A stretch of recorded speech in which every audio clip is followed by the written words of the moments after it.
All right. Of course, the video's gonna have some lag again, but uh, for those that watch the channel and just all right, for those that watch the channel, they usually can bear with it, but it is a little bit of a lag. So, um, what I want to talk about tonight is choosing gear for your studio, um, for your personal setup, and the reason why I'm making this talking about this subject because there's quite a few opinions on what people should buy for their recording studio, and my take on it is like this. What's going on, EA? Welcome. Um, Welcome to the live stream. I'm talking about choosing gear for your personal studio.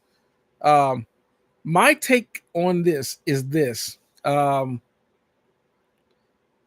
Whenever there are people out on YouTube uh, that will, they seems to think that their opinion is what you should go with, and it's strictly an opinion.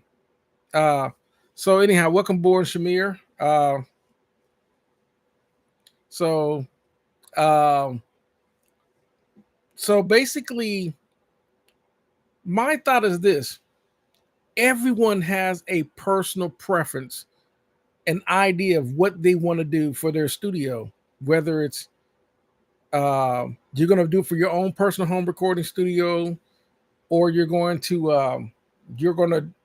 whatever the case, unless you want to build a recording studio. Sometimes people get on these channels and they think that uh, ideas or what people want to do for a recording studio should be build a recording studio that's going to be for clients and producers and artists. That, not everyone is building a recording studio for clients. Sometimes people are building a recording studio for themselves.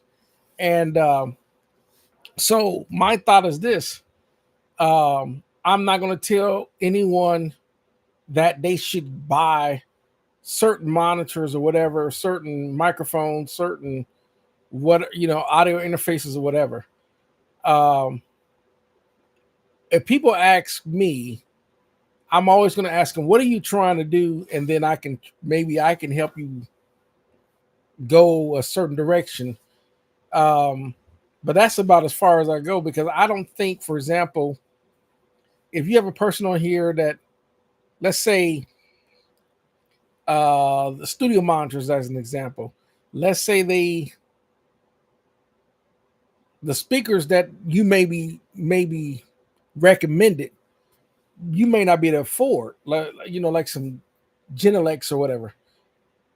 But you know, $2,000-3,000, whatever the case. So most people are like, well, I can't afford $3,000 pair of Genelec studio monitors. And but let's say you can afford a pair of Kali Audio uh, IN5s that may be $500.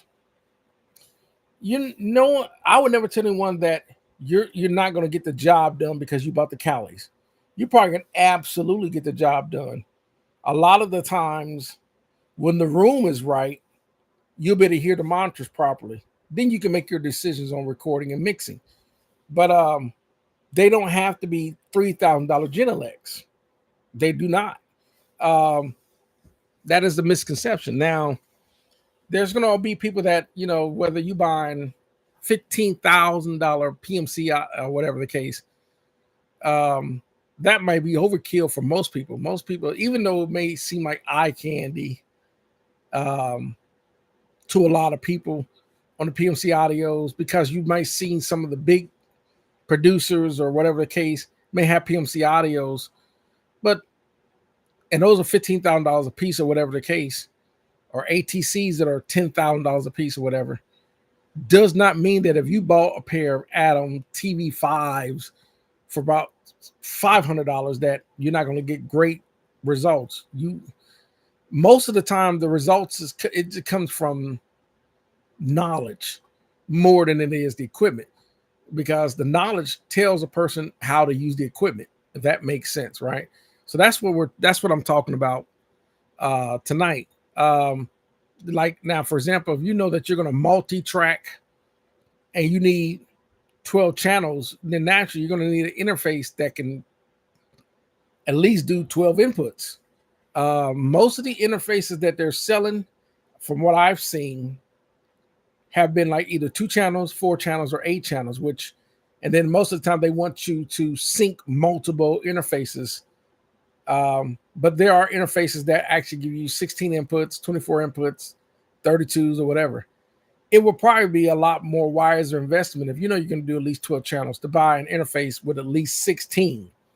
That probably would be a better, instead of trying to sync. Not saying that there's nothing wrong with syncing 2 interfaces, but getting the audio from one interface to another, because one is going to be the master, the other is going to be a slave to it. The audio's got to go through it. You might have to use ADAT, light pipe, or some sort of, as well as world clock syncing to make sure that both of them synced and stuff like that. That can be cumbersome sometimes.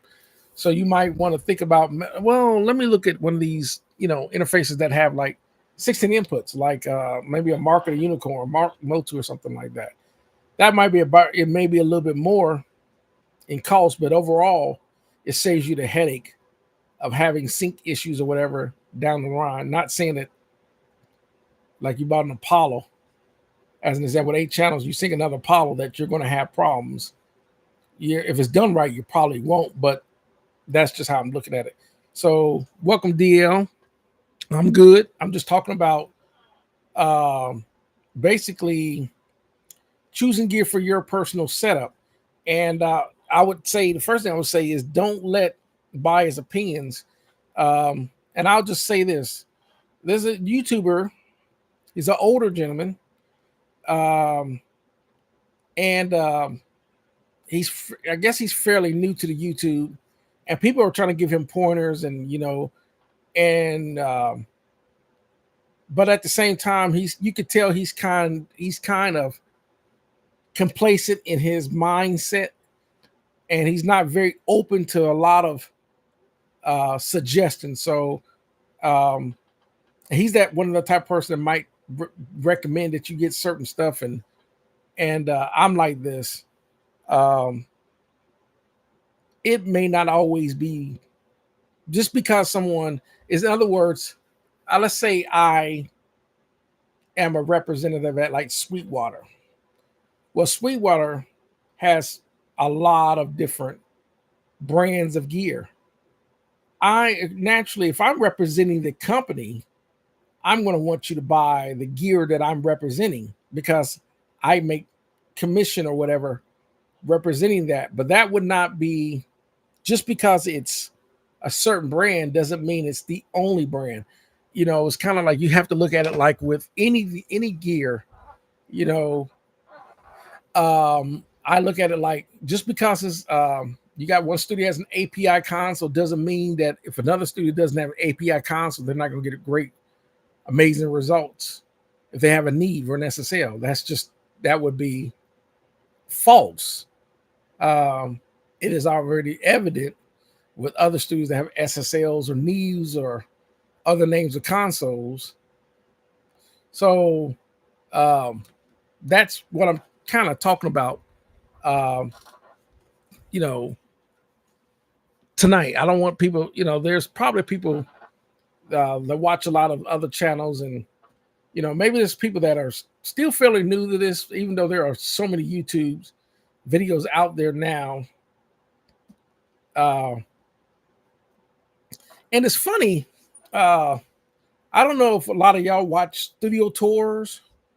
Y'all can put in the chats if y'all watch studio tours. But for me, it's amazing that whenever someone's doing a studio tour and the gear that they got, and people ask them about the gear, like, how do you like it? And they always say, man, it's amazing.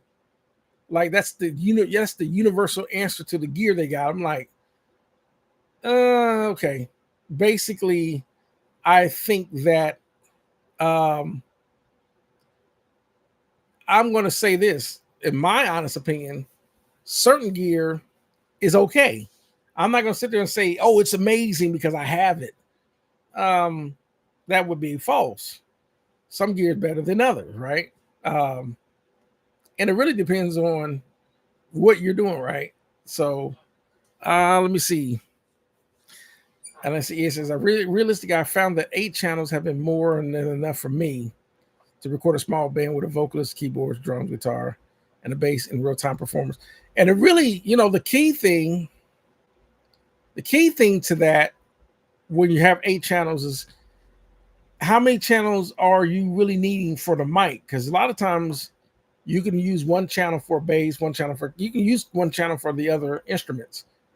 But generally, what recording studios we're doing on a 24 track, and they might, maybe that one of those tracks out of a 24 track tape machine, one of the channels might have a sympathy time code on it, right?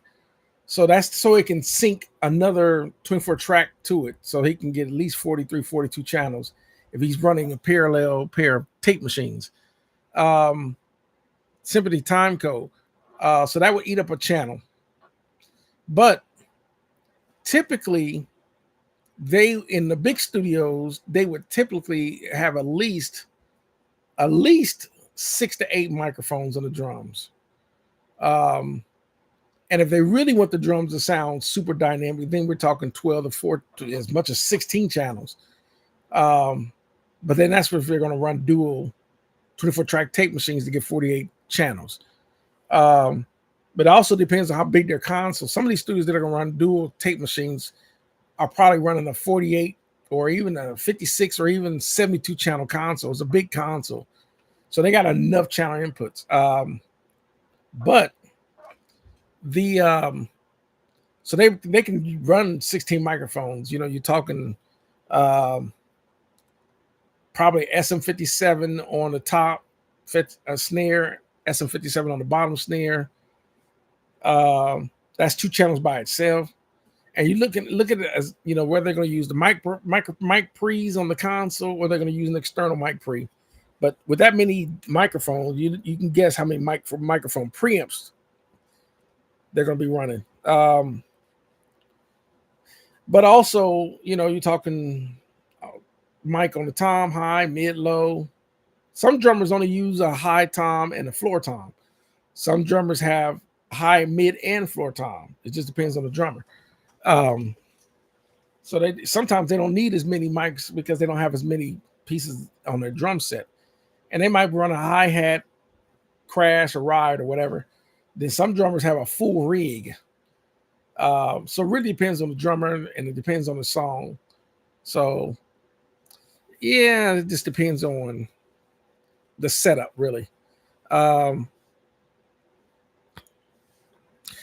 see. Dio says, I've seen people recreate commercial singles that have made in Logic and on a Nakai MPK with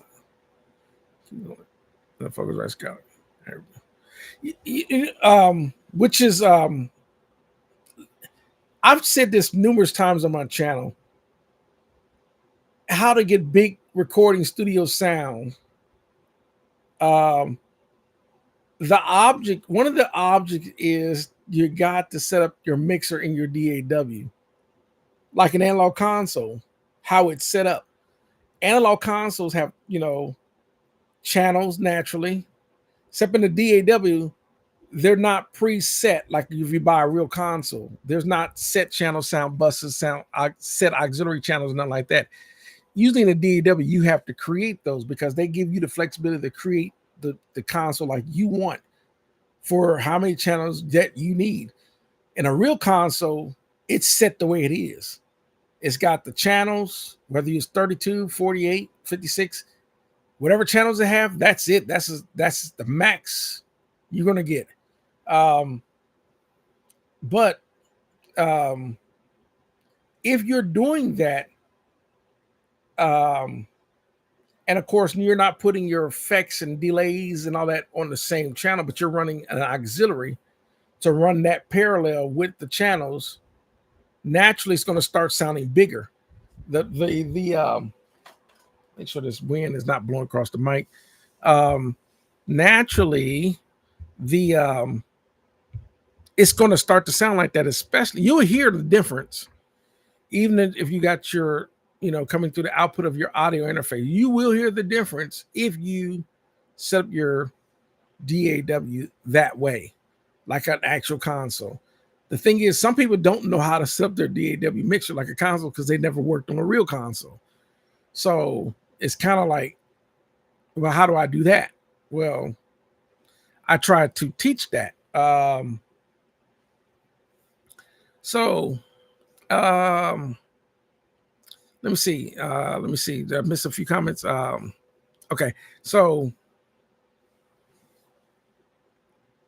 Adios says that you have to have 3,000 converters, 3,000 vintage drum machines, 5,000 EQs, 500 racks, E modules, master, bus script, mainly. No, you don't. No, you absolutely don't.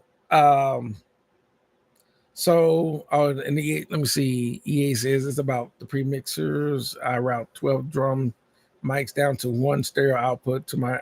I got you. Okay, I see what you're saying. Basically, you're busing channels, you're grouping channels together to get it to the recorder. I got you. Okay.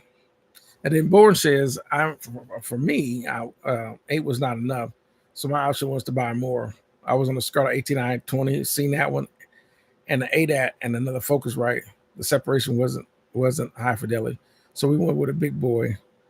And do you hear the difference? Yeah, you especially depends on the converter that you got.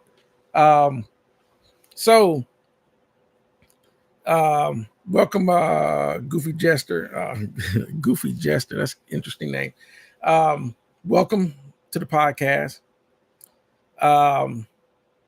You're asking about the console. Is that a vintage Allen Heath? Yes, it's a GL 3800, 48 channel GL 3800 Allen and Heath. Yep, definitely is. So, going back to having expensive converters and expensive gear, no, you do not. You can get away with like 500 series, even if it's the niche names like Neve, SSL, or whatever the case. They're cheaper if you want to go with the top names to buy it in 500 series than to actually buy a 19-inch rack. They're way cheaper to do that. Because every 19-inch rack is going to share that same power supply. That's what makes it cheaper. They don't have to put as many components like they would in a 19-inch rack. But another alternative is definitely clones, like Warm Audio, Audioscape, Stam Audio, and so forth, which is way cheaper than the expensive gear. Now, what I say as far as the converter, you definitely want to invest in a nice converter. It doesn't have to be $3,000, but it definitely helps. It helps. Definitely helps. So, Goofy Gesture says, I've been watching you for years. I appreciate it. Thanks. Great sound. I appreciate that. Yeah, because a lot of times I don't know who's been watching. I don't know when a lot of people have subscribed to the channel and how long they've been watching. So I have no idea. Sometimes people will let me know I'm new and I just subscribed, which is great. And there are people that have like Goofy Gesture. I've been watching you for years. I appreciate it. Definitely the support. So let me go back to a few more comments that I was reading. Let me see. Okay. So let me see. So okay, Born Shaban. Yeah, I had a second gen all Apogee. Okay, gotcha. Okay. I'll just says you're a whiz in the studio. I appreciate it. Appreciate that. So when it comes to gear, there are people on YouTube and basically there are going to be people that they started 70s, 80s. They've started on large format consoles. They started with tape machines and definitely outboard gear in a commercial building with, the traditional commercial studio set up that way. And there are a lot of people that feel that that's the only way you can get top-notch recordings, is that similar like that. Now, I'm going to say this. It is super dependent, super dependent on what genre. Because when people are like this and they feel that you have to have a set like that, they come from the era where music at the time, everything was done through bands. I don't care what genre of music it is. R&B, it was band. Jazz, band. Country and Western, band. Rock, band. So they were signing bands for the most part. And then it got to the point where if they did sign quartets, groups, solo artists, they would still have band players, but they were session musicians. And these guys would get hired to play on these artists' records. But it was still generally band recorded type of music. So they were still in the mindset of having an SSL, a Neve, API, MCI, Helios, whatever, console with a tape machine and outboard gear. That was, this is 70s and 80s. Then as, synthesizers start becoming more advanced, drum machines, samplers, especially in the 80s, you would start having guys that would create music producers and all that would start sequencing drums and tracks, and you would have producers like Jimmy Jam or Terry Lewis that would become more inventive doing music and stuff like that, especially in R&B and hip hop start becoming really popular. And then you start getting a lot of what we call techno music, dance music, where it was more drum machine heavy. So when you got direct input recording like that, you don't need to worry about mic placement and and stuff like that. And the only thing that you still had to worry about trying to get when it came to getting the recording source was miking instruments like trumpets, saxophones, or whatever, guitars, drums, and maybe bass.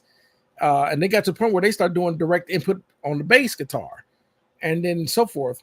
But as virtual instruments start getting better, plugins, the whole change and shift, a lot of that becomes a lot less needed. Especially the main reason for not really needing a large format console anymore is because most people are only recording maybe 2 to 4 tracks at a time.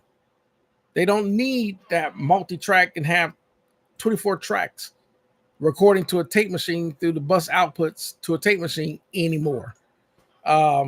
Most people, they're going to record drums, or they might sequence their drums using the drum VST instruments and stuff like that.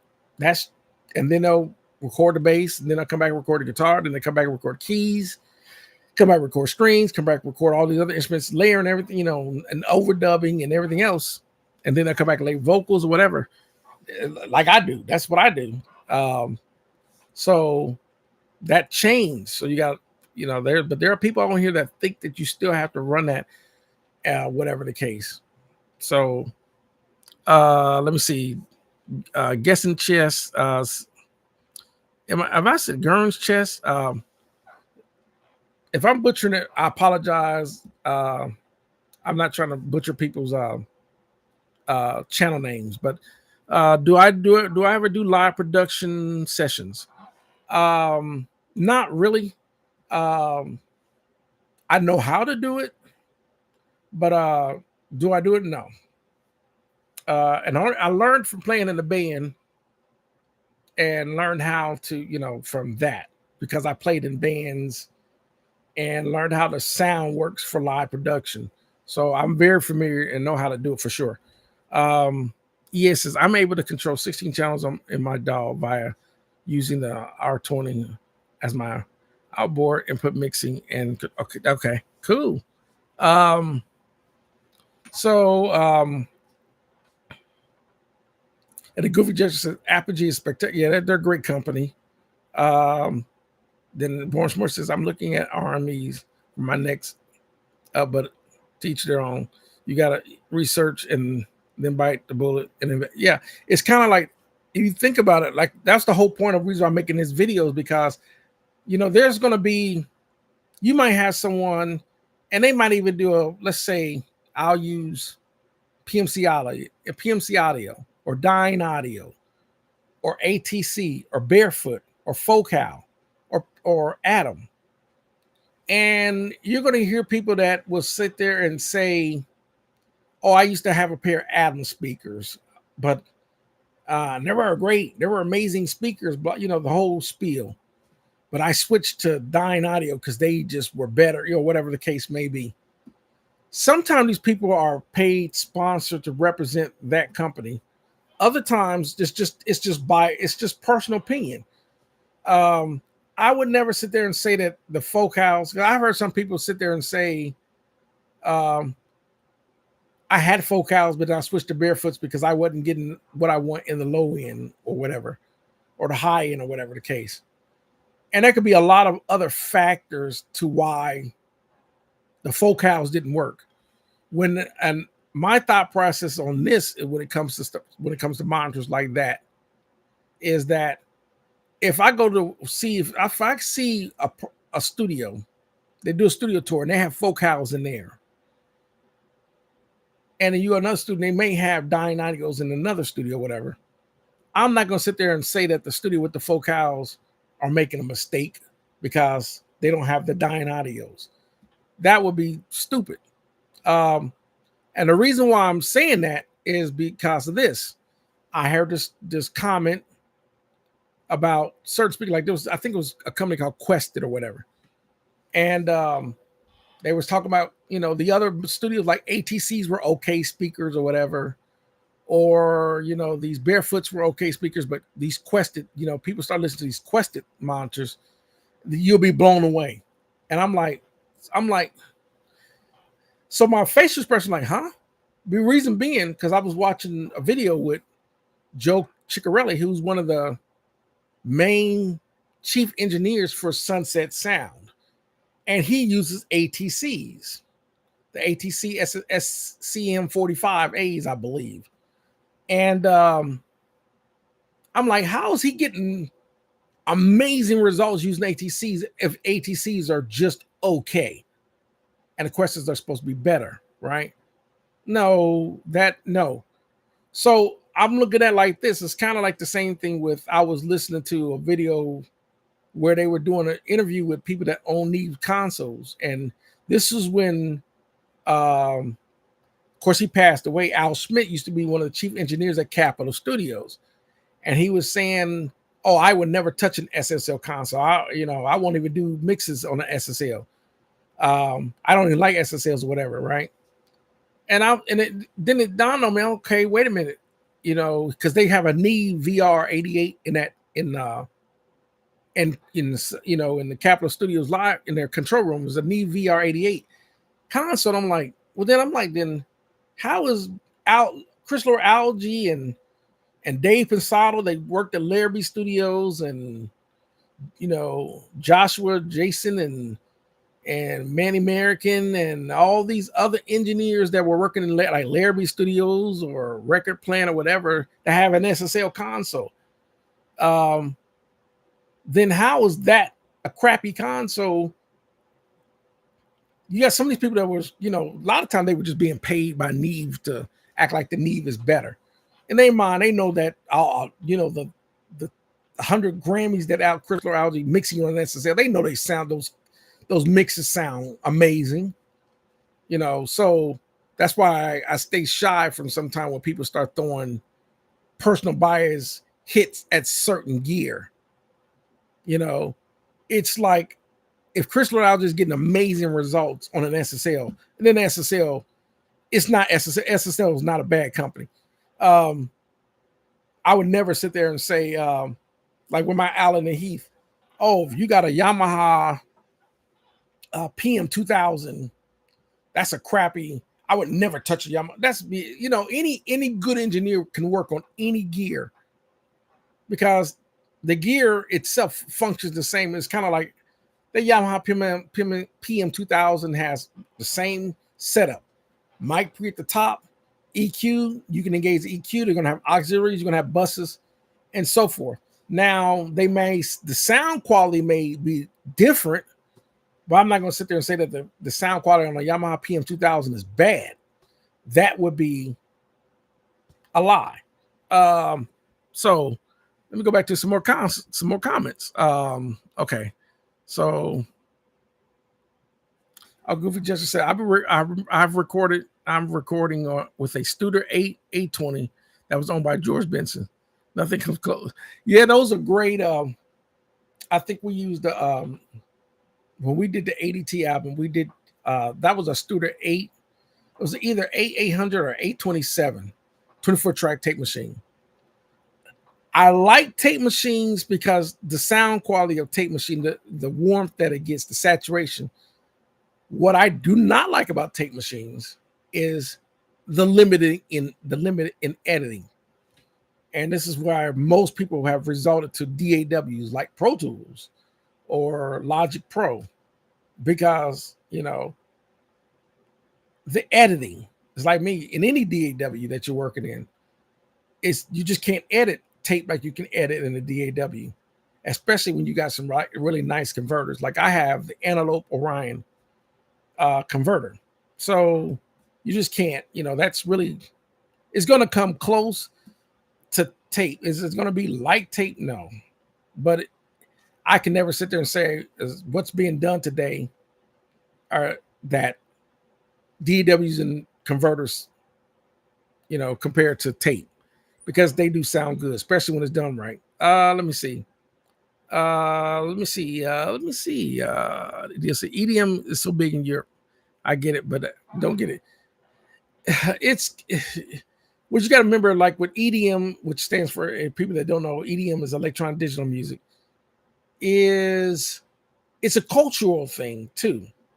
It's certain things. It's kind of like with go-go in the DC area. Go-go is huge in the DC area, but it's not huge nationwide. It's just a cultural thing more than anything else. So, but yeah, to have a tape machine, if you can maintenance it and afford the tape there, and you don't mind working that flow, you can't go wrong. I'll say that. But it's tape machines to me can be maintenance nightmares for me. ES is any and all additional gears connected with USB with clone software running the Mac drum machines. I got you. Okay. Let's see. Deal says the good thing about interfaces with ADAT is that you can always add a new interface, your setup, and run through the interface. Yeah, it's kind of, using the ADAT light pipe connection, which I do have an interface downstairs connected that way.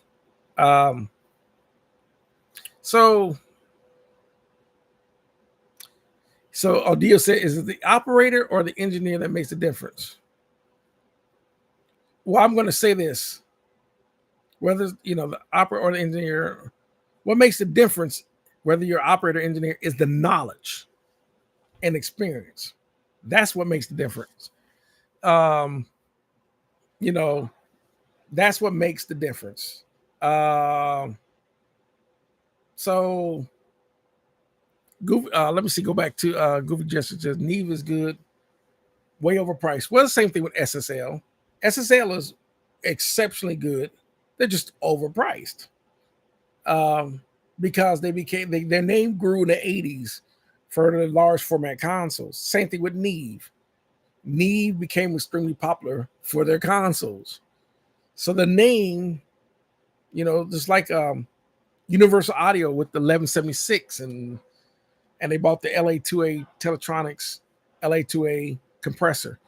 And a lot of that gear that is ubiquitous, if you really think about it, like Pultex or even a Fairchild. There's no way in the world a Fairchild 670, I don't care how vintage it is, should be $30,000.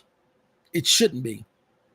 Because I guarantee that Fairchild, when it first came out in the 60s, whatever, was not $30,000. That Fairchild was probably at best $200. But, you know, it's like anything else. People extort the value of things. And it's like anything else. Once people start extorting the value of things, then they kind of. So welcome, Seven Sun Music. Let me see what it says. I would say if you just recording yourself, you can use anything that gets the job done. But if you plan on recording others, doing this as a business, having name brand gear could play big. Yeah, that's I agree 100%. I agree 100%. So, and also at the same time, I would say this too. Even if you're just doing it for your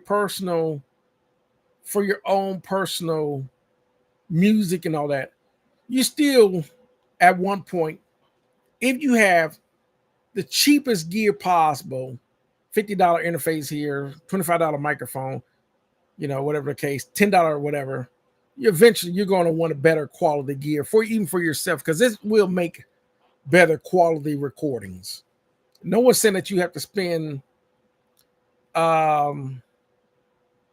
don't have to spend $2,500 on a Neve 1073 as an example, but you can invest in something like a Heritage Audio, or even those like I get a Heritage Audio 73, just like I got those Altron 73s, which are Neve clone, and those are about $400 or $500. Those are worth buying to get you the Neve sound without spending $2,500.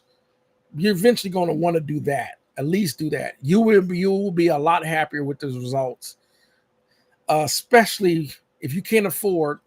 Because I would say this: a Universal Audio 1176, Teletronics LA2A, a Pultec, and let's say a few other pieces of gear like that. The total cost of that will run you about 30 grand. You can equip your entire rack with like the Lindell Audio 76s and Warm Audio and all that, and fill a whole entire rack for a third of the cost. You know, like a Warm Audio 76 will run you about $400. That's probably a better to get pretty much 99% of that Universal Audio 1176. You're going to spend, you know, because no one's going to hear that in the mix, the difference. No one's going to hear that. They're just not. So,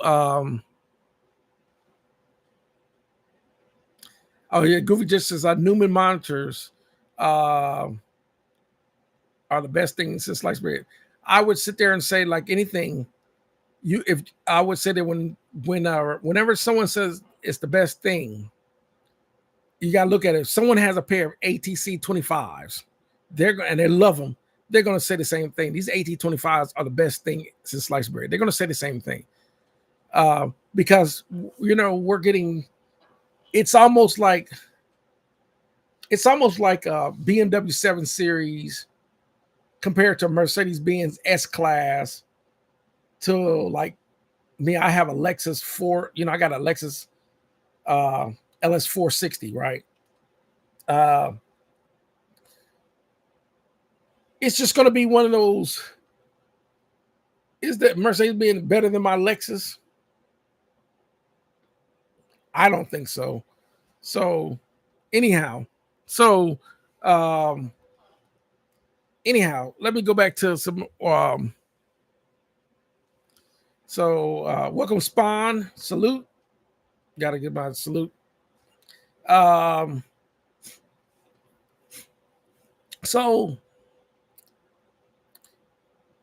Okay, Born says I'm lagging a few minutes. All speakers are not created equal.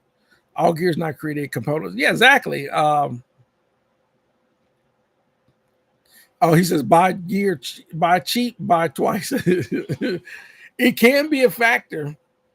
You know, it can be a factor. You just have to think about it. But also at the same time, because I will say this too about gear. expensive gear breaks just like cheap gear does.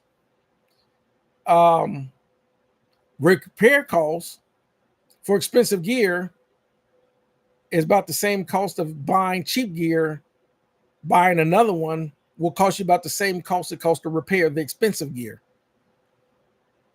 So it's kind of like it really depends, you know. And then there's some instances where like you can buy lower price gear and never have any issues with it, like I have. So it really depends. It's such a low, such a subjective question or subjective comment. Um, so let me see. Let me get through.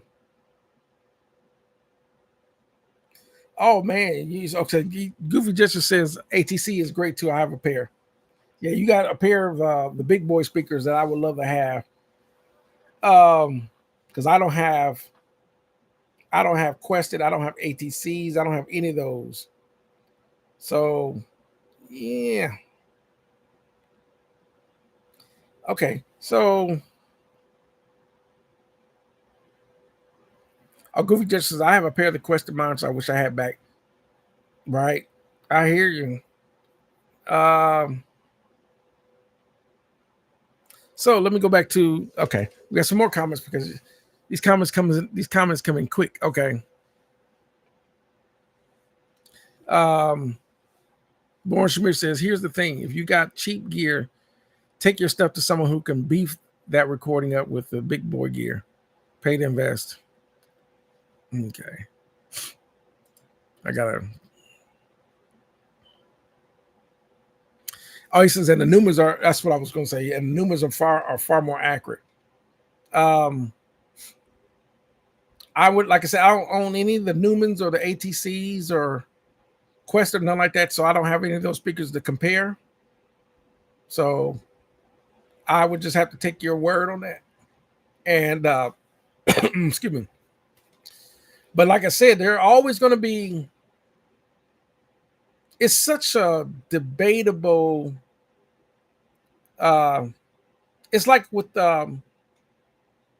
like the Yamaha NS10s were the number one studio monitors for mixing, simply because they were considered really, really crappy speakers, but they were designed to hear things that you wouldn't hear. So people would get the Yamaha NS10s as a studio staple.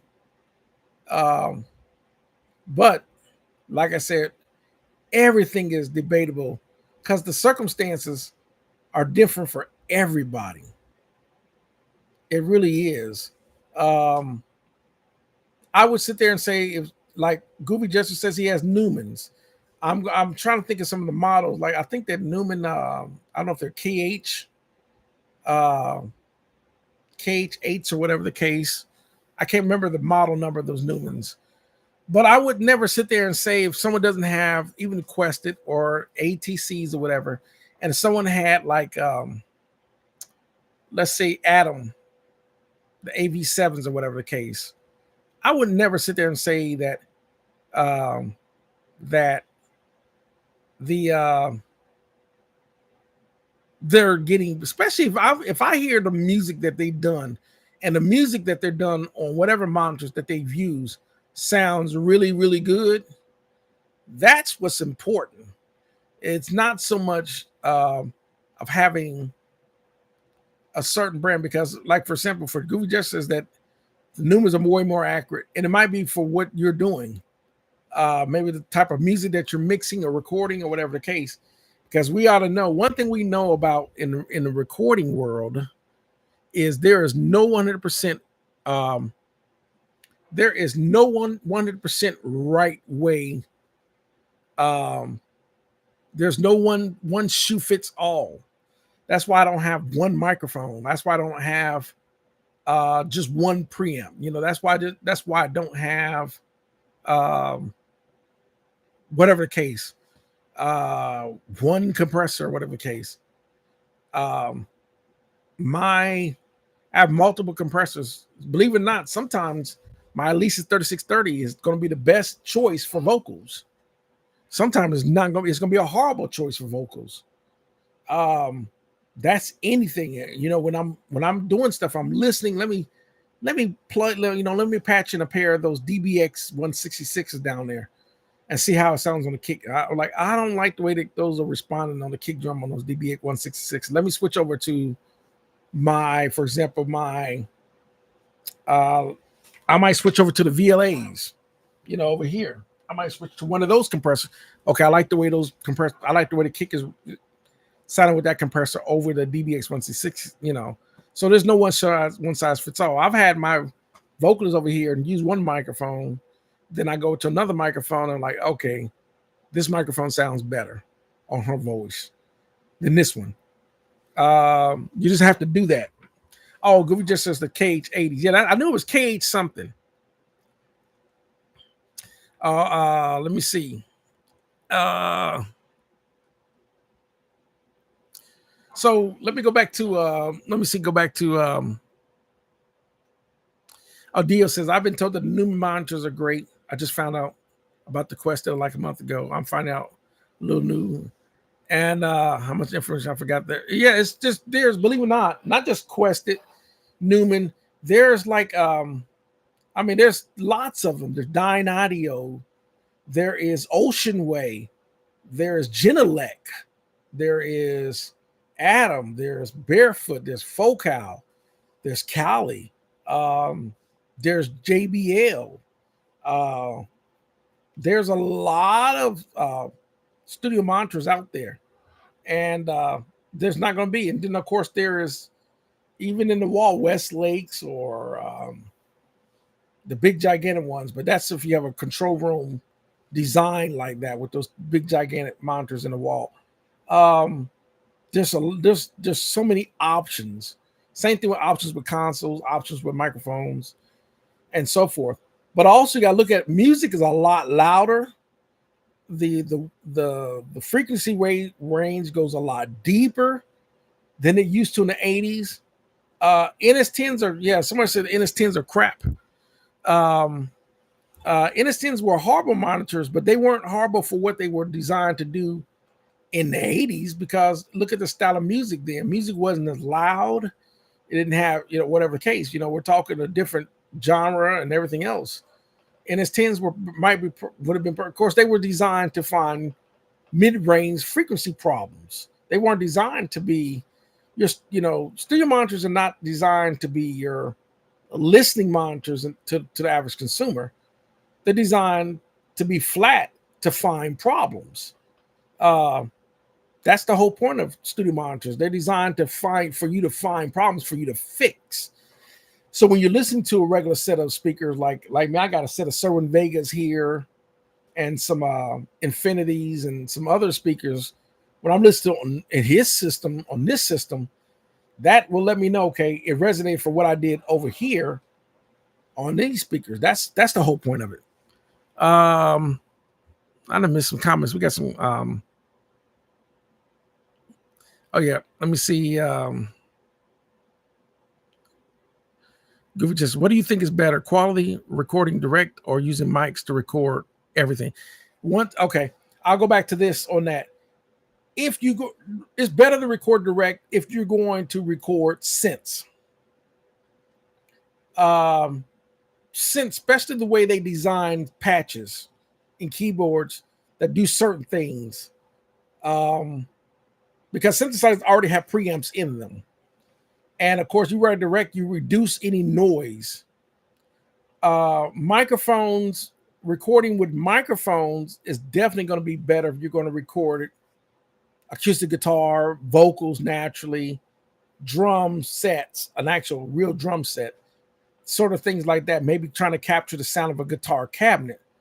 The microphone's definitely going to be a better route to go that way. But other than that, definitely recording direct, especially for synthesizers and stuff like that, it's just going to come out better and cleaner. So let me see, because we're trying to reduce the noise floor as well. And a lot of times when you plug something up and you arm the track and you're looking at the track and you start seeing a little bit of, that little bit of noise, that's noise there. You want that, you don't want that there. You want to try to get it as clean as possible. Let me see. We got some more.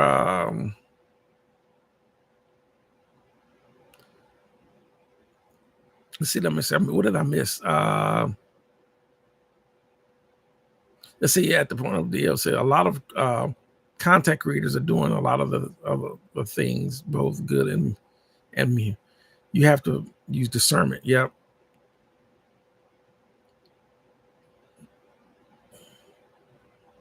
Okay, gotcha. Okay. So let me see. What did I miss? Okay. Excuse me. Welcome, Matty Two Hats. Welcome. Oh, Groovy just says Ocean Way laughing my butt off. ATC knockoffs. That's a bold statement, especially with Alan Sines. He personally designed those. I don't know. I'm not gonna say that. But let's see. Oh, Goofy just says way overpriced. The big studio days over. Everyone can make killer records at home with great. That I do agree with. And as far as a lot of gear being overpriced because of the name, that I will agree. I definitely will agree. Spawn, yes. So Deal says, how do you feel about Mackie monitors, Mark? I have the Mackie HR8s downstairs. They're decent monitors, but I am going to look at. I've been here I just hear nothing but positive thoughts about the Callies, the Callie Audio inch 8s. I'm going to try those out. Back in the day, there was a studio monitors called Tenoise. They kind of faded out, just like with the JBLs for studio use. But I used to be impressed with Tenoise monitors. Just like there are people out there that have KRKs. Me, I think KRKs are probably, I think KRKs are probably, you'll see those a lot with people that do a lot of hip hop. But KRKs, in my opinion, can be kind of bassy. But I don't do hip hop. So let me see. You got some more.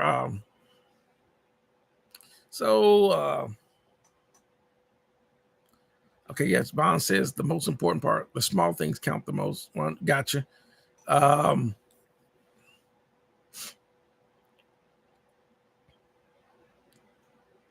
Okay, let me see, because I got comments coming in. Everybody's typing in. Goofy just says, if you can afford a Studio or Ampes tape machine, your go. And believe it or not, I actually, when I went down to, we had an Audio Engineer Society, because I'm a member of the Audio Engineer Society. They had a thing, and the guy, owner of Night Studio 1979, this is the album they did. They did it on tape with an MCI console. He refurbishes tape machines. So if you're interested in a tape machine, he's one of the persons to go to. He's out of Nashville, and 1979 Studios. If you're interested in tape, like me, if I can get a good deal and not, break the bank on getting a tape machine, I would love to have one. Because they do sound great. I just wouldn't edit. I probably would record the tape and then bounce it into my DAW. So let me see. Goofy just says KRK are trash. That's your personal opinion. I'm just gonna say that is personal opinion. Anytime someone says there are certain piece of gear and they think it's trash, I'm just gonna say that's personal opinion. Because I'm here and I don't bash gear. I just don't, whether I like it or not. Like, would I own KRKs? No. Would I bash them? No. But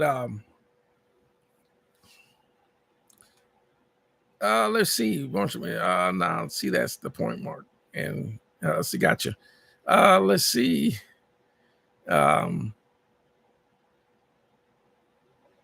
Dia says I have the HRAs also. They sound good to me. I bought a pair of the Rocket, right? The the KRK Rocket 6 monitor, and they sound terrible.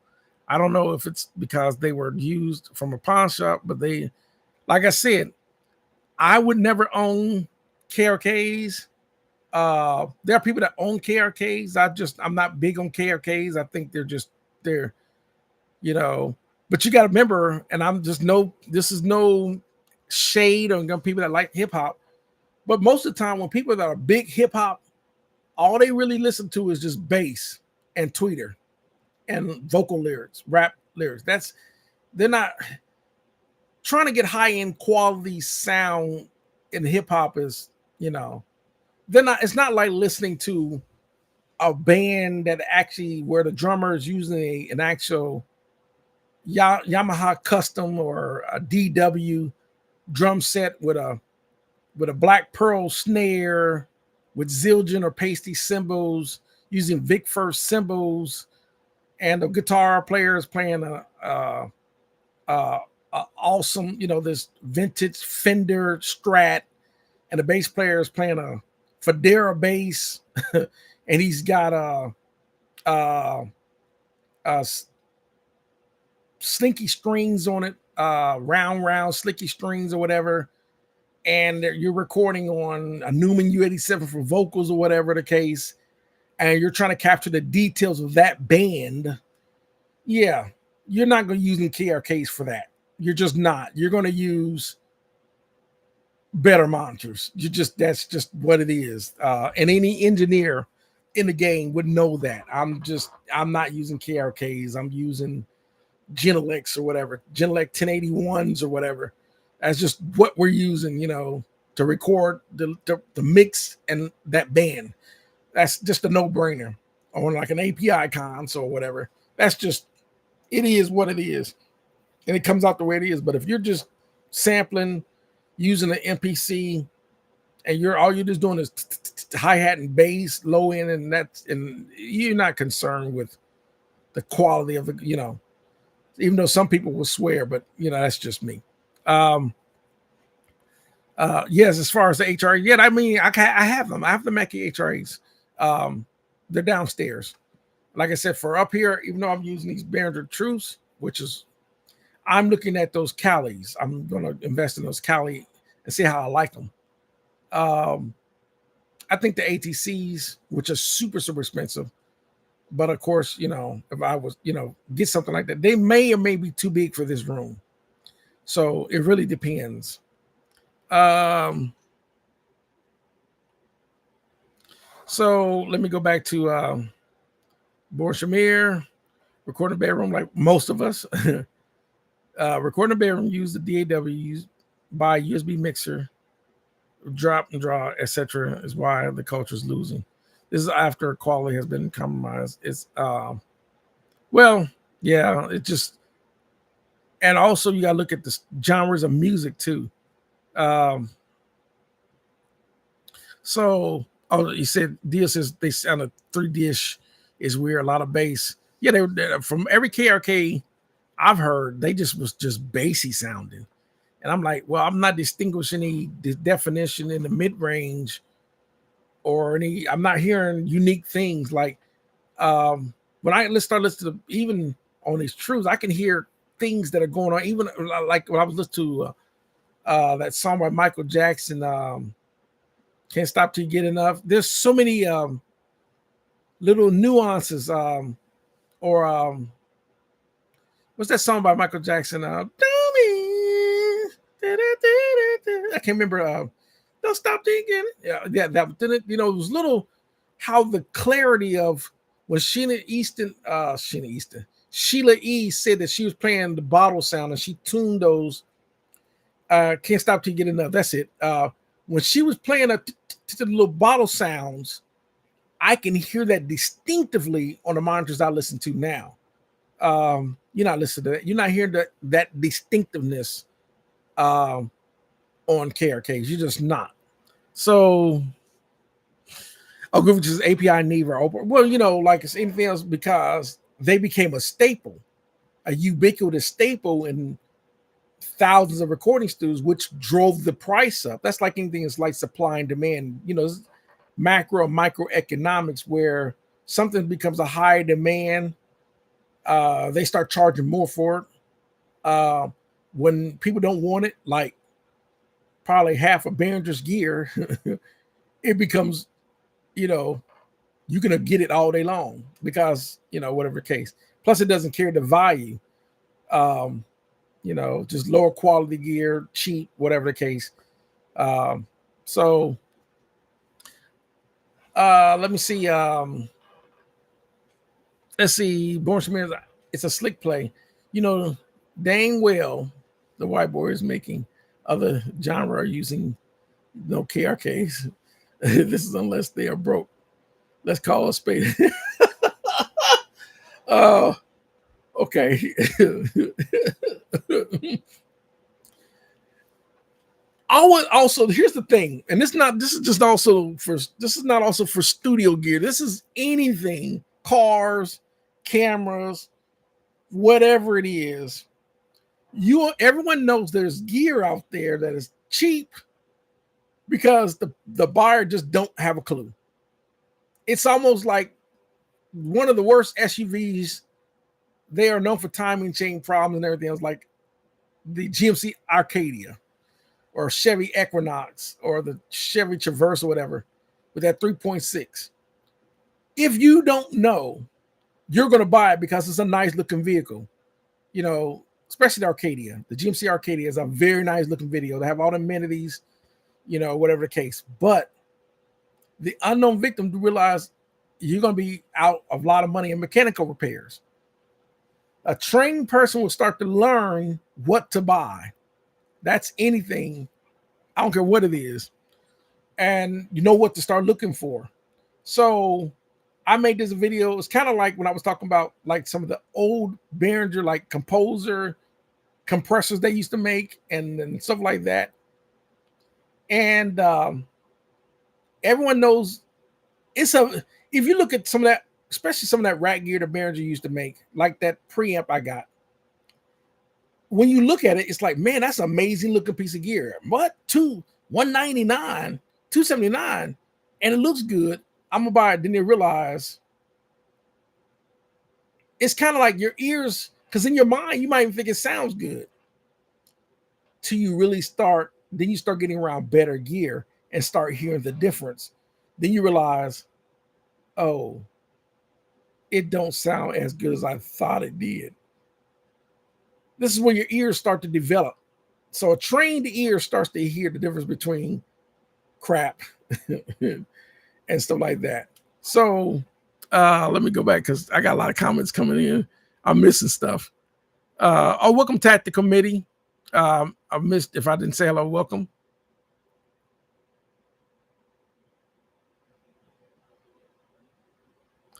Okay, it says Tactical Committee says I had KRKs and they have a bump in the low end and no kids. So so your mix will sound mid-range heavy. Okay, like I said, to me, when I listen to, because I know people that have KRKs, the issue that I had with them was just they were really, really bassy. But a lot of times, here's the thing about when you have monitors like that too, is that if the monitors are misleading you, you can make decisions in your EQ and everything else that they sounded I had enough bass, but I was using these monitors. But when I go out and start listening to other media formats, it sounds like the bass sounds thin. Like there's no bass, but I heard nothing bass in my room, especially, your room isn't treated. There's no bass traps in, whatever the case. It can be misleading. So some studio monitors can make you mislead and make you make decisions. Then later on, you're like, oh man. Hopefully, a lot of times when you get it mastered, they can try to fix some of that in the mastering, but sometimes they just can't fix Sometimes a bad mix, a mastering engineer can't fix a bad mix, just like a mixing engineer can't fix a bad recording. You know, it's got to be a great recording for it to be a great mix, for it to be a great master. That's just the way it is. Maddie 2 says, I'm recording for the first time through a Behringer 676. He said, haters come at me. Gotcha. Because, you know, I actually, you know, I don't have a 676 by Behringer, you know, which is basically based off the Universal Audio's. There's, you know, basically it's their, not the 610, but the 6176, I believe. I don't have a problem with that because I think Behringer finally hired, just like with the 676 by Behringer, the 369 and their 73 and everything else. What Behringer did was they hired engineers, people that know how to Neve, and they know how those pieces of gear are built. So they built the Behringer's gear to the same specs. So I think finally, when it comes to the clones that Behringer are making now, they are, I think they're going to be on the same audio level like the other clones. That's just my opinion. Now, some people might disagree because there's just going to be people that just don't like Behringer. I don't have a problem because I own quite a bit of Behringer gear, but I'm real funny when it comes to some of Behringer's gear. There's just some Behringer gear I just won't own. But I do own some Behringer gear, so I don't have a problem with it. See, the Warm Audio MPX2 is all you need for tubes and transformer box. Once again, that's dependent. There's no one size fits all. So let me see. Born Shamir's, I couldn't wait to check those. There's a lot of people that just don't like it. I would, like I said, me personally, I'm not feeling the KRKs. I'm just not.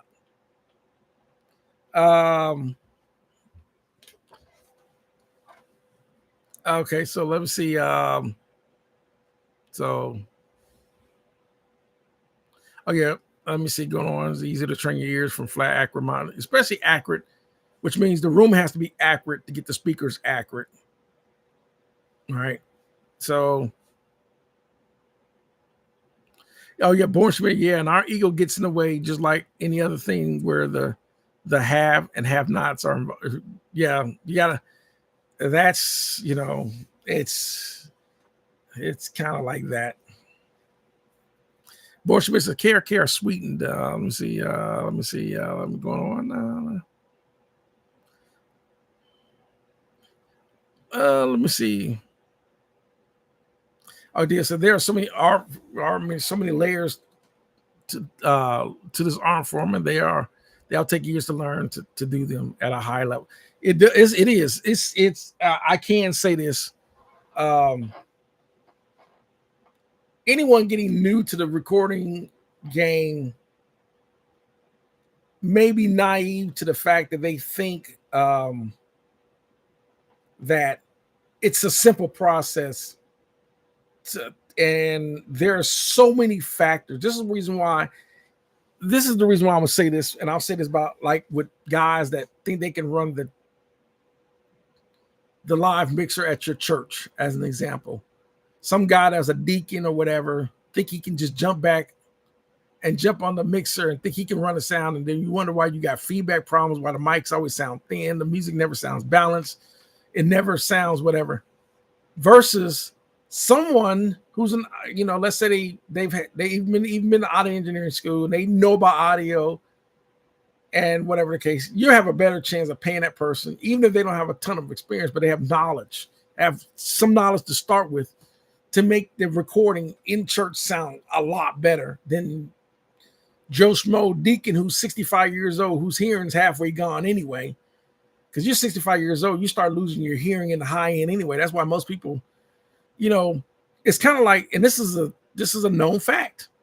This is why somebody's 65, 70 years old. It's not that they can't hear the clarity anymore. That's what goes away. It's kind of like saying, you go, hello, sir, and it's more like, hello, sir. How you doing? Hello, sir. And you're like, what? You're like, what? What? How can I help you? That's what they're hearing. They can hear you. They just can't hear you clearly because that's that happens with age. You know, it's kind of like I used to hear 15K. I don't hear 15K in clarity anymore. And it's just, it's inevitable for anyone that's going to age. I hate to make it, I don't mean to sound like a bummer, but it's the truth. You know, let me see, go back to,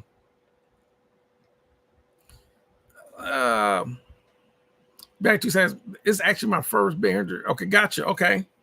As far as Behringer gear, like I said, and Behringer gear, I would tell anyone today, you don't have to be scared of buying Behringer gear today. You better be more leery of buying Behringer gear that was 20, 30, 40 years. You just have to be careful with the old Behringer gear. That's what I would say. Behringer gear today is a ton better, but he got smart. He basically, it's called the Midas Group. And basically, is it the Midas Group? Let me double check that. Anyhow, he's incorporated Midas, TC Electronics, Tannoy, and a whole lot of other companies to start making their gear better. So that's why you see Behringer interfaces now with Midas preamps, because the Midas preamps are better than what Behringer was making. Oh, like you see Clark Technic, yeah, Mr. Clark Technic. Like I have Clark Technic. And the Bushmans, I don't know either. I dig the stuff for live and copy a few keyboards here and there. Gotcha. I'm doing some vocals right now. Gotcha. Okay. Dia says, Mark, do you own West Audio gear? No, I do not. I saw some outboard gear that is digitally recallable and can be controlled by the knobs on a unit or by a plug-in in a DAW. Interesting. I never really thought about trying to get gear that can be controlled by a plug-in. That would probably be pretty cool, but I never thought about it.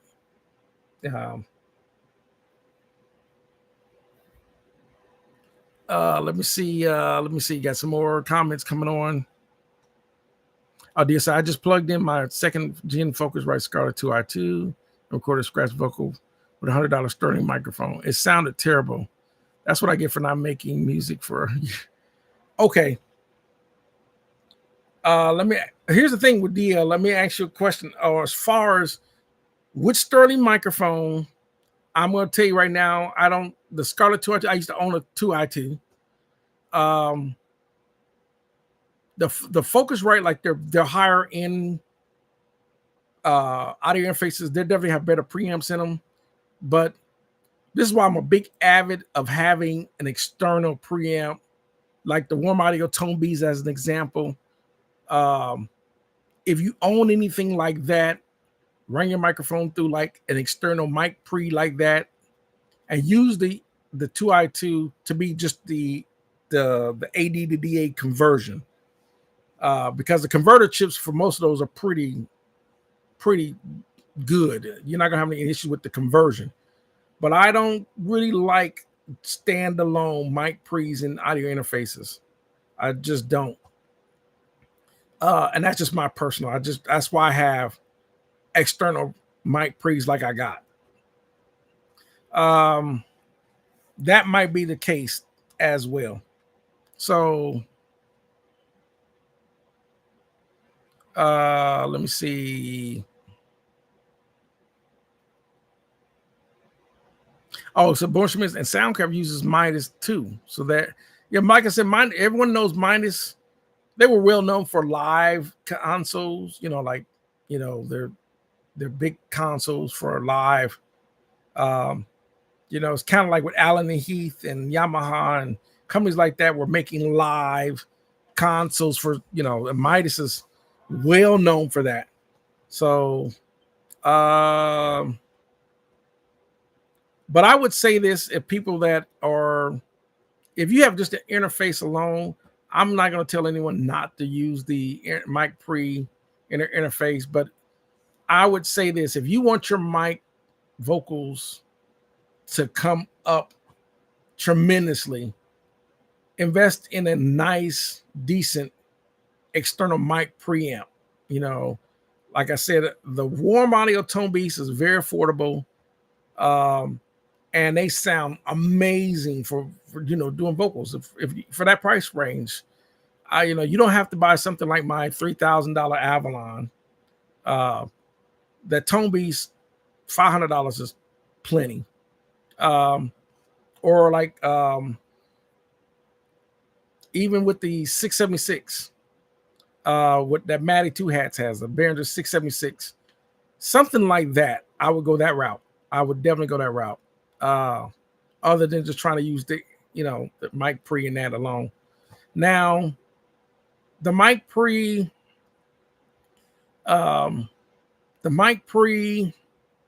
that if you're just doing something like I'm doing this live stream or podcasting, something like that, even this, I have this super affordable, like $70 art tube. It's called an MP Studio, is more than enough. But even that would definitely, other than just using the mic pre from this, I'm using this Behringer mixer. It's a USB mixer. I don't use the mic pre on it. I use the tube. It's just better. Plus, I upgraded the tube in it. Excuse me. You would even do better with that. So, and then of course, this microphone I'm using is called the MXL 2006 edition that I'm talking on. So, okay, so yeah, the red line is superior. Yeah, like I said, the Focusrite, the red, which is, of course, that's a way more expensive preamp, or way more expensive audio interface. The 2i2 is an entry level. Oh yeah, so he said the Clarion. Yeah, the Clarion, like the Focusrite Clarion. If you can afford that, you'll be doing great. You'll definitely be going great with that. But I would definitely, not saying get rid of your 2i2. I would say just invest in external mic pre. Not only for vocals, but even even if you're trying to record a guitar, or something like that, or acoustic guitar, you'll hear the difference. That Sterling microphone probably sound a lot better through that preamp. Let me see. Oh, Born Shamir said, "Word, never heard of the Tone Beast. Must put it like this. If you want to know what the Tone Beast sounds without buying it, all you gotta do is go watch a lot of Joe Carell. He has the Tone Beast, and of course they're the ones that recorded. It's called Treasure Owl. He's out of Nashville, and he does a video on it. I can just look for Joe Carell, Tone Beast, Warm Audio Tone Beast mic pre. He'll explain it, and you'll be amazed. That's what really was able. The Tone Beast preamp was what was able to really launch Warm Audio's company. A lot of people to see Warm Audio, they see, a lot of their compressors, like the Warm Audio 76 and all that, and the Warm Audio 2A and all that. But it was the Tone Beast that launched that for Bryce, that owns Warm Audio. That Tone Beast was he does an interview explaining the Tone Beast, and the Tone Beast is, if you want a good sound preamp for the budget, for the money for that kind of money, you want a good, and you don't want to go wrong and have something that sounds pro level. The Warm Audio Tone Beast is definitely, I can endorse it for sure because I own one, and I highly recommend it. So Dia says, would a Focusrite ISO be a good external preamp to start with? With the blue preamp, it's only $500. I don't have bunch of 2,000 to spend on or more music equipment right now. It's a hobby. I got you. Believe it or not, if you're in the $500 range, you can even invest. You can even invest in the ISA 110, or I believe it's the ISA 110 preamp. It looks like the little box. It's got a weird shape to it, but yes, I would invest in that for sure, without a doubt. That's another the Focusrite ISA 110 preamp is definitely worth the money for that kind of for that money for 100%. Rockport Tigger, welcome.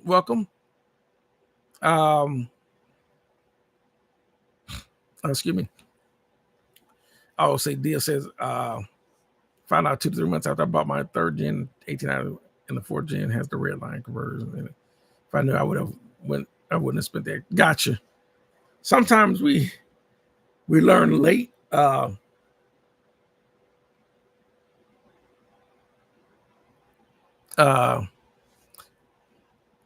So let me see. Bush is right. Right. That other warm gear, I dance like hammer away from it. See, like I said, it's just, to me, I have warm audio gear. I don't have any issues with warm audio gear. Some people, everything is subjective, but you know. So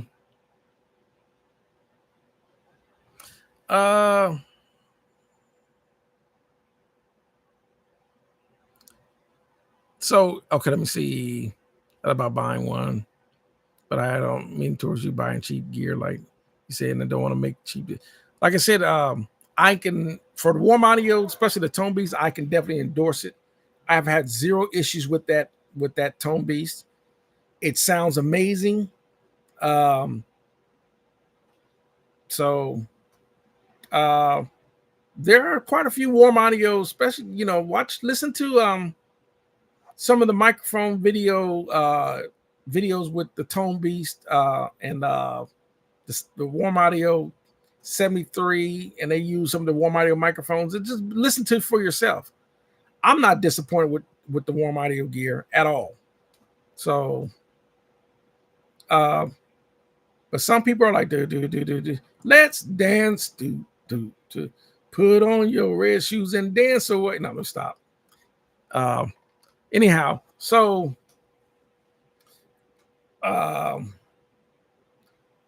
like I said, it just depends on, like, for example, also was it boy, let's dance. Dance the, yeah, I like that song. Bob Clearmountain mixed that song on an SSL. But Borshman says, only if you hit the air button, you get that conversation, but you save your loot and make some music with what you want, what you got. Don't think better converters are going to make you, like I said, anything when it comes to gear, gear is a choice, not a must. Well, I take it back.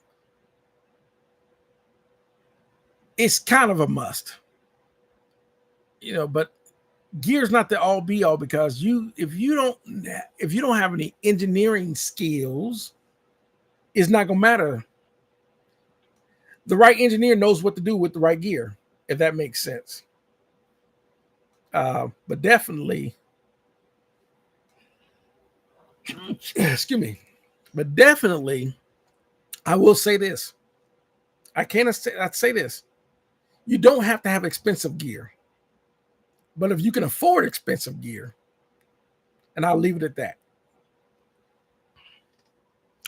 So let's talk about how that song Sheen is impeccable, especially over FM. Nothing sounded like it. Gotcha.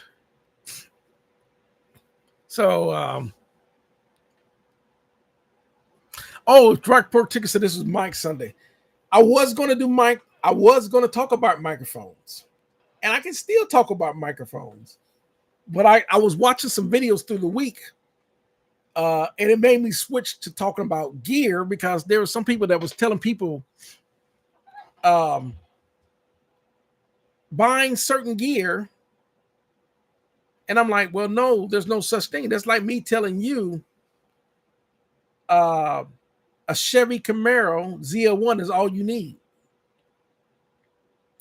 And you might not even like a Chevy Camaro ZL1. You might be looking at a Dodge Challenger SRT Scat Pack.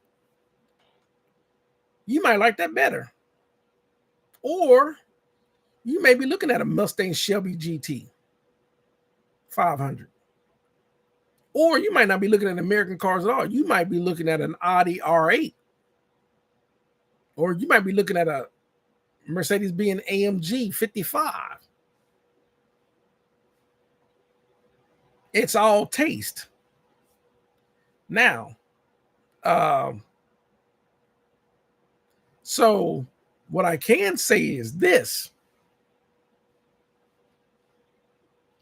I don't care what brand car it is, they're all subject to break. I don't care what it is.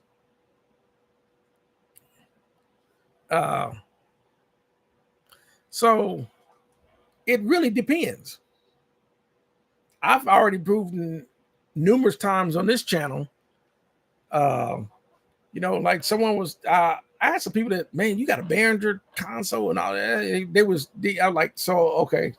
So I made a couple of videos being funny, and everyone's like, "Oh, it sounds better than I thought." It was like that kind of reaction. And I did a video talking about what you won't do for love, featuring cheap Behringer gear. I also did one where I did a Behringer gear with Cakewalk software. That was a proof that you don't need Pro Tools to do pro audio stuff. You can use any DAW. That was the whole point of that video. And I still use the same Behringer console. And then I finally, of course, people heard what the Allen Heath sound like. They're like, man, I didn't know that. Yes, it's more of a, I don't know. How can I describe it?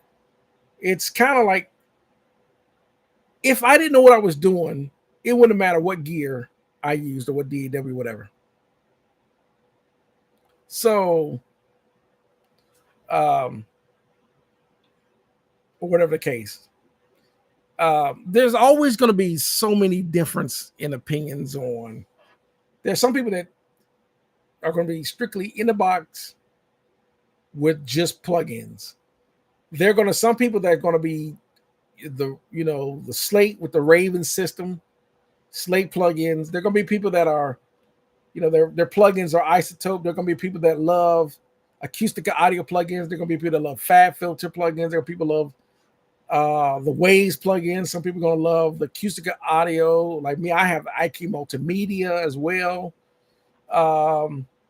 There are going to be people that love whatever.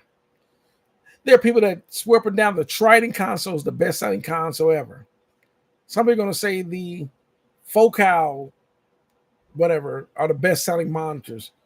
The Telefunken 251 is the best vocal mic. It's always, and it's like there's 100 microphones, and there are people that are recording on Newman U67s for vocals. And they're going to say, no, these are the best microphones. And it's personal bias choice, and everyone's going to have their personal preferences. My thing is, out of all things, how good is the song? Is the singer any good?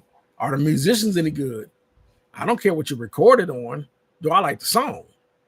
You can have the best gear in the world, but if the song is crappy, the song is crappy. That's really what it is. Because somebody can record, like me, I can't play the oboe at all. I don't care if you do record and broke out a Newman U47 microphone, and I'm recording through a vintage Neve console on vintage Neve, whatever preamps, and I got you put a Pultec EQ on it, whatever. Now, if I'm horrible on oboe, it's gonna sound horrible. Period. It's just gonna, all that expensive gear is just gonna elevate. It's going to amplify how terrible I am at playing the oboe. Yeah, it's just all it is. That's just what it is. Like me, I just would not put myself out there to be a singer. I'm just not. I can record myself through all my gear that I got, and it is what it is. Um, Welcome, CC Funk. I'm having trouble with reverb on the snare. Seems to make the snare louder. I don't record it without it. I guess. Okay. Here's the thing with a snare. You got to remember. First of all, how is it mic'd? Do you have room mics? How's your overheads for the drums as well? All that's going to play a key part in that, because the room mics is going to automatically capture room reverb ambience anyway, because of the reflections of the drums in the room. That's why they always preach how good the room sound for drums. That's key number one. Key number two, on reverb, it's kind of like if your reverb is on channel 1, and let's say you have a top, let's say you're running the SM57 on the top. Let's say you run an SM57 on the bottom to capture the snare sounding, the actual metal of the snare, as well as the attack when a drummer hits the snare. You're trying to capture that. So those on 2 channels. Then you got a room mic sound. Sometimes the room mic sound alone is enough reverb, other than adding another reverb, like a digital reverb processor. Like you're going to run it through, like I have the Yamaha Rev 7, or I have the TC Electronics, and you're going to run out on a separate auxiliary channel to blend it. But it really matters. And on top of how's the drums, how's that snare EQ'd? What's your, are you running 250 at low, maybe, 500, cutting 500, adding maybe 1.8 or 2K mid high, and maybe 5K top? How's your EQ? What are you boosting or what are you attenuating to get the snare to sound right? That matters. Then compression. Are we using one of the best compressors I've seen, and this is my opinion, for compressing snares and getting the snare to sound right with compression, is 1176. Because they're fast, they're aggressive compressors. So something like that. You look at all that to get your stuff, the snares to sound right, if that makes sense.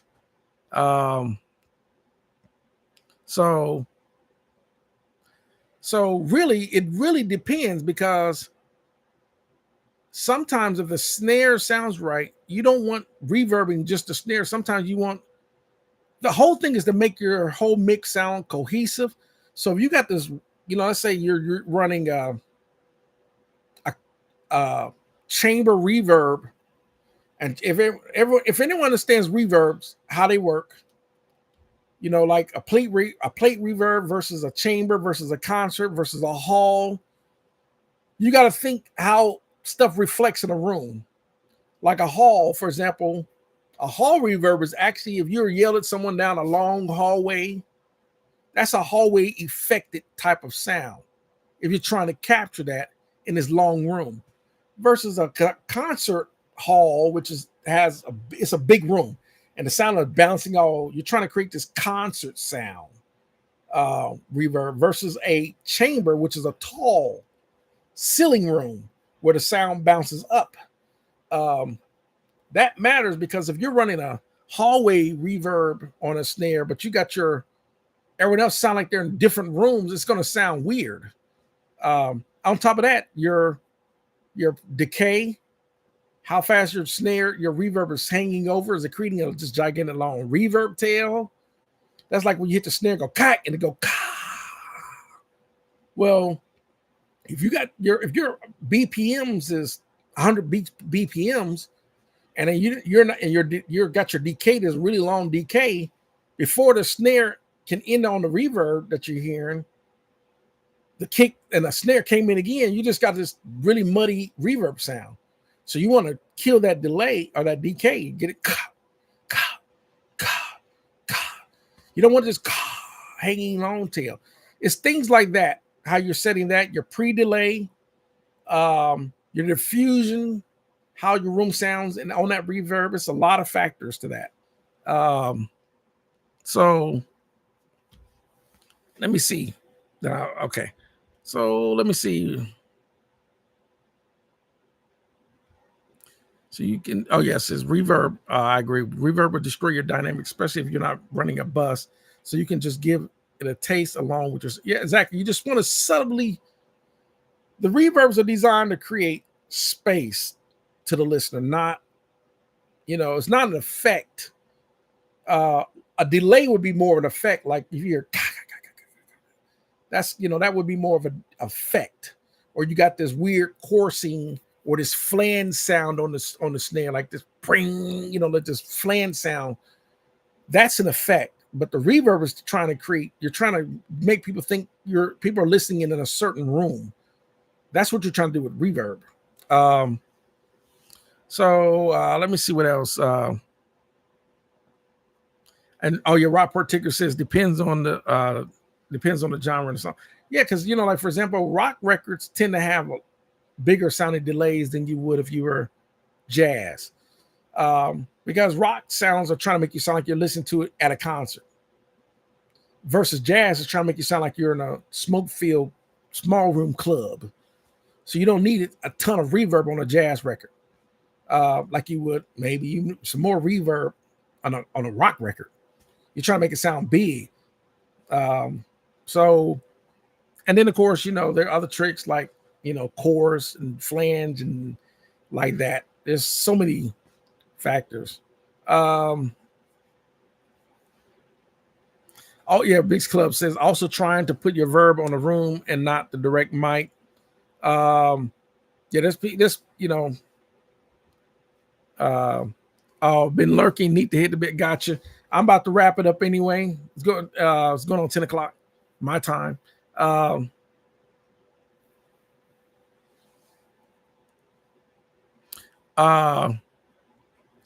says, I think I must have missed something about somebody said something because Born said, be careful, bro.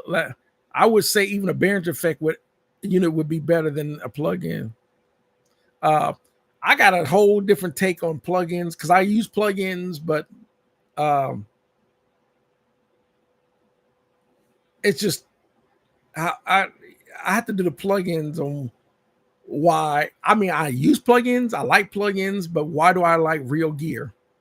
And it's hard to explain. But anyhow, let's see. Oh yeah, thanks Mix Club. Abortion would say even a boss pedal. CC Funk. Okay. Oh, okay. CC Funk says, okay, I follow. I had to go back and redo. Okay, gotcha. Yep. Oh yeah. Plus a reverb plugin will eat your CPU. Oh yeah, it's your product. Yep. Most plugins, and when you start using a lot of plugins and everything else, it can become processor heavy.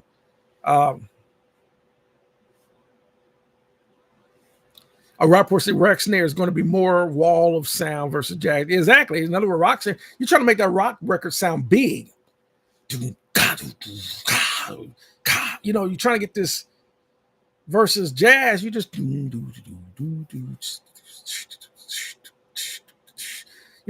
especially on the jazz, if it's bebop or whatever versus contemporary jazz. Because more contemporary jazz is really trying to sound like instrumental R&B. So yeah. Oh, but boy, it's just me. Yeah, but you know what you're doing. I appreciate it. So yeah, be surgical with your use of plugin. A sponsor says Real Gear is great. It just because plugins are alternatives, right? To Real Gear. It's an alternative. It's not necessarily meant to replace Real Gear. It's an alternative to Real Gear. For you not having Real Gear, you got alternative to use the software plugin. And if we look at it like that, then it'll kill a lot of this reverb versus or Real Gear versus, because it's kind of like you have an AI girlfriend or you can have a real girlfriend. You're not touching the AI girlfriend but you can touch a real girlfriend. You know what I'm saying?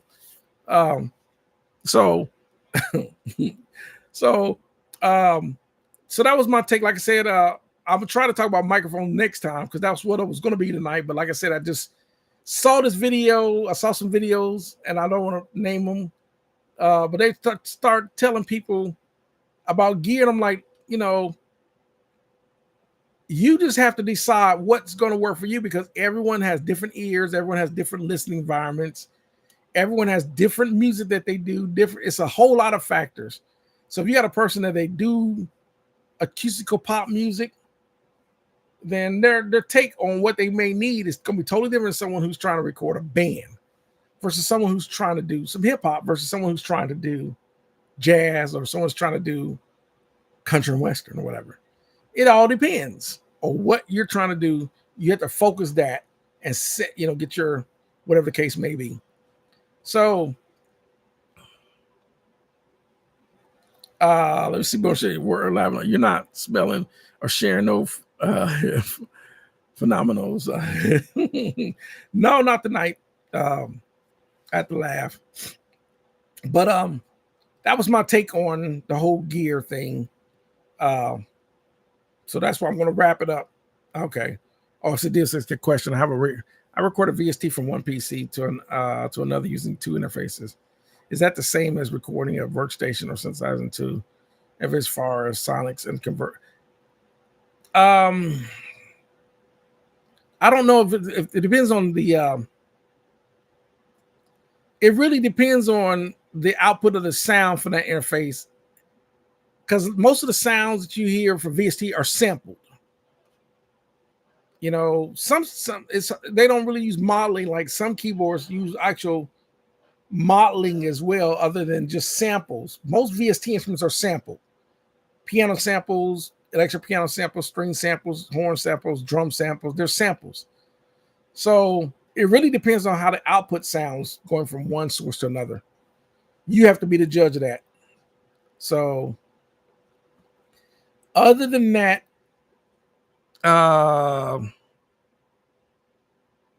that's going to do it.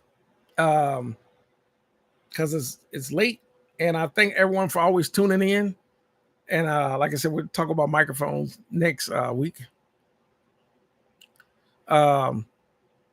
So other than that, thanks for everyone for tuning in, and it's always fun. And we'll see y'all next time on the live stream. I appreciate all the support, and we'll see y'all next time. Have a good one.